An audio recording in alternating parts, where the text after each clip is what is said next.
Genghis Khan, guerrero conquistador mongol, unificó las tribus nómadas de esta etnia del norte de Asia, fundando el primer imperio mongol, el más extenso de la historia.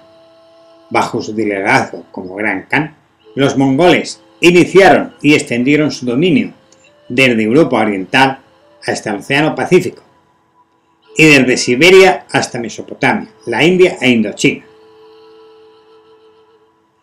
Las tribus del suroeste del lago Baikal habían elegido como jefe a Yasugei.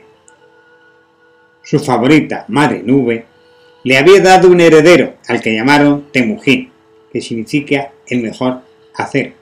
En la versión china significa hombre supremo en la tierra. Su nacimiento figura en los anales chinos en el año 1162, año del caballo. El niño tenía en la muñeca una mancha roja. El chamán pronosticó que sería un famoso guerrero.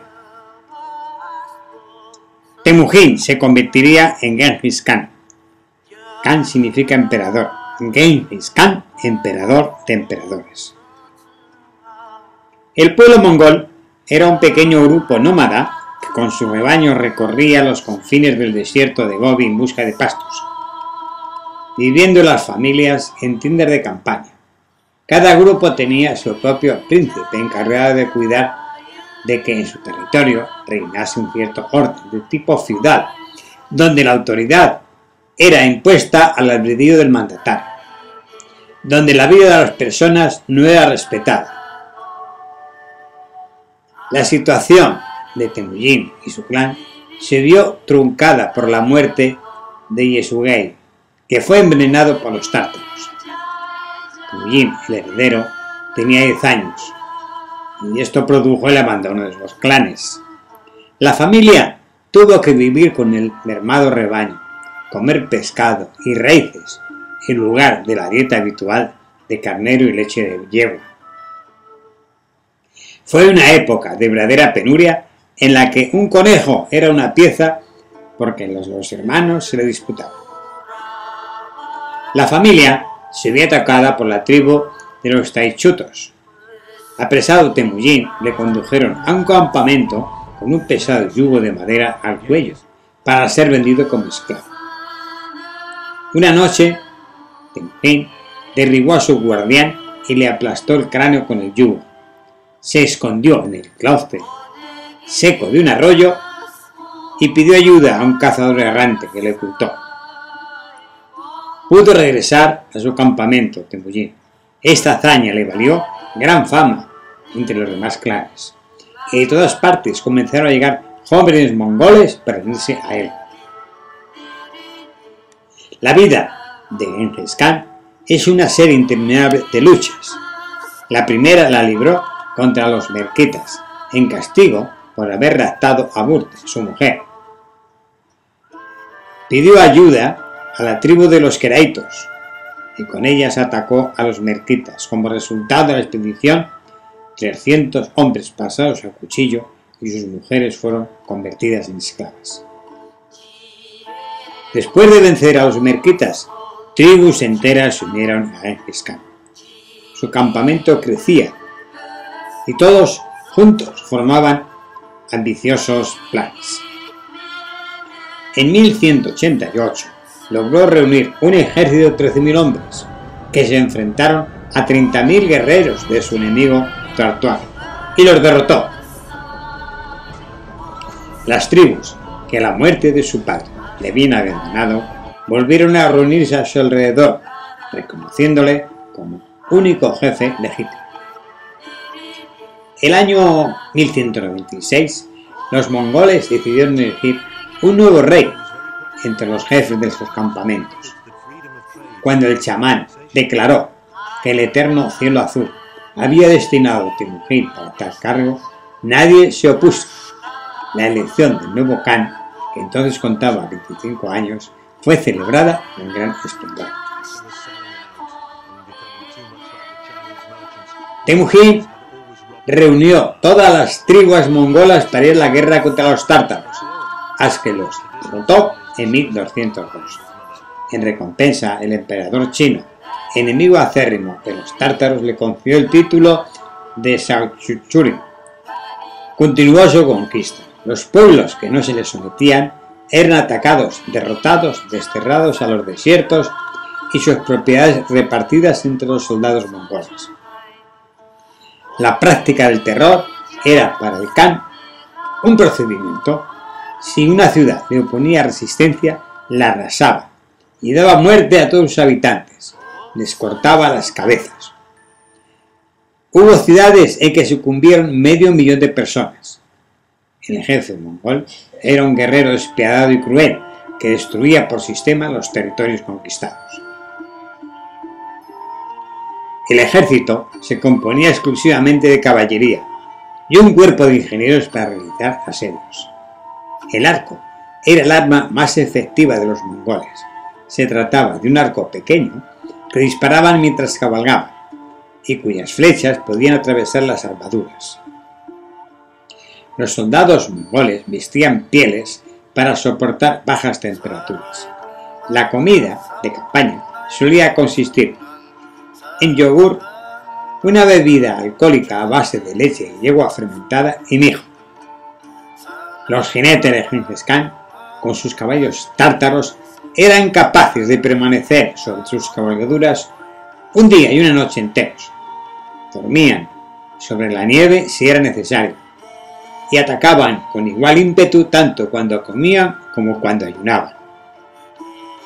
Los corceles podían pasar hasta 3 días sin beber y sabían encontrar alimentos como raíces en los lugares más inverosímiles. Gengis Khan supo también ganar más de una batalla sin enviar ni un solo soldado al frente. Utilizaba la propaganda para sembrar el terror, recordando a sus enemigos los horrores que había desencadenado en las naciones que habían osado enfrentarle. Los mercaderes de las caravanas formaban su quinta columna. Por medio de ellos contrataba los servicios de agentes en los territorios que proyectaba invadir. Así, conocía al detalle la situación política del país enemigo, se enteraba de quién eran las facciones descontentas con los royes y les apoyaba para provocar guerras internas. La codicia del Khan era muy grande. En 1203 atacó por sorpresa a los Keraito, sus antiguos aliados, aniquiló al ejército que tantas veces le había ayudado. Al año siguiente dirigió la lucha contra los turcos de Mongolia, que vivían en la montaña de Altai. En 1206, año de la Pantera, cuando todas las tribus de la Alta Mongolia estaban bajo su dominio, se hizo nombrar Khan, emperador de emperadores, con el nombre de Genghis. Temujin expuso su idea de conquista de ciudades fabulosas, de llanuras salpicadas de prósperas casas de labranza y de puertos riquísimos, donde atracaban los navíos extranjeros. Su proposición fue aceptada. Oponerse a su idea era peligroso y apoyarla era la posibilidad de conseguir grandes botines. Fue coronado como Gran Khan. En la ceremonia estaba su esposa Burke y sus 4 hijos varones, que había tenido con ella. Tras su coronación se rodeó de un insobornable grupo de guardia personal y ordenó liberar a todos los esclavos de origen mongol, que fueron reemplazados por orígenes chinos y persas de las campañas posteriores. También ordenó crear escuelas de medicina con sabios chinos y persas. Impuso en las estepas, de acuerdo a las leyes fijas del severo código mongol, y organizó su reino exclusivamente para la guerra. Inculcó a sus súbditos la idea de nación y les puso a trabajar en la producción de alimentos y material bélico para su ejército, reduciendo sus necesidades personales al mínimo para sostener a los combatientes. Supo crear un verdadero estado guerrero. Cada hombre, en tiempos de paz como en guerra, estaba movilizado desde los 15 años hasta los 70. A las mujeres les concedió derechos desconocidos en otros países orientales, como el de la propiedad. Tal organización militar era destinada a lograr el objetivo codiciado por los nómadas, apoderarse del imperio chino, detrás de la Gran Muralla. En el año 1211, Genghis Khan reunió a sus guerreros en su campamento a orillas del río Kerul. Al este de su imperio estaba China, con su antiquísima civilización. Al oeste el conjunto de naciones que habían surgido tras la estela de Mahoma. Más a occidente se extendía Rusia, que era entonces un conglomerado de pequeños estados, y más allá los reinos europeos. Genghis Khan decidió atacar primero a China. Atravesó el desierto de Gobi y cruzó la Gran Muralla.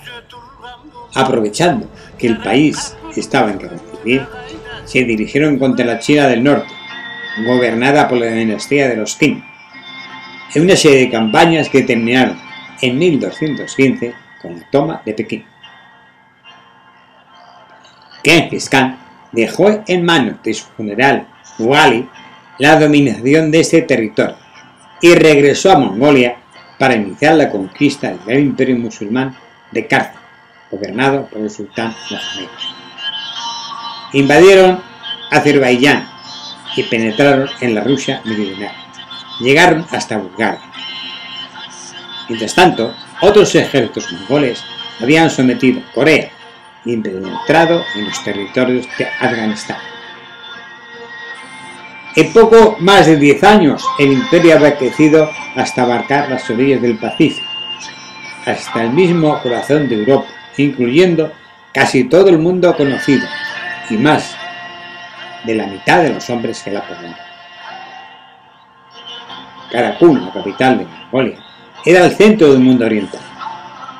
Genghis Khan no había perdido jamás una batalla, a pesar de enfrentarse a naciones que disponían de fuerzas muy superiores en número. En el invierno de 1227, las tropas mongoles, acompañadas por los hijos y nietos de Genghis Khan, emprendieron la marcha hacia el este para invadir el reino Tangu en China. El viejo Khan se sintió próximo a su fin y reunió a sus hijos para repartir los territorios de su vasto imperio. Genghis Khan murió en agosto de 1227, antes de lograr la rendición china.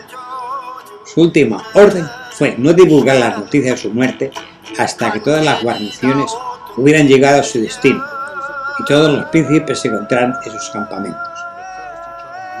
Durante 40 años había sido el centro del mundo, que había transformado con sus guerras y sus conquistas. Las tribus mongolas eran entonces un pueblo robusto y disciplinado, con generales y estrategia de talento. Sus ejércitos mongoles siguieron aplastando gentes y naciones, que dominaron toda Asia. Derrotaron, cuando penetraron en Europa, a húngaros, polacos y alemanes. Después el imperio decayó, hasta desaparecer. Los mongoles son hoy un grupo insignificante de tribus nómadas, y Karakun yace sepultada bajo las arenas movedizas del desierto de Gobi. Hasta el nombre de la ciudad se ha borrado de la memoria de todos.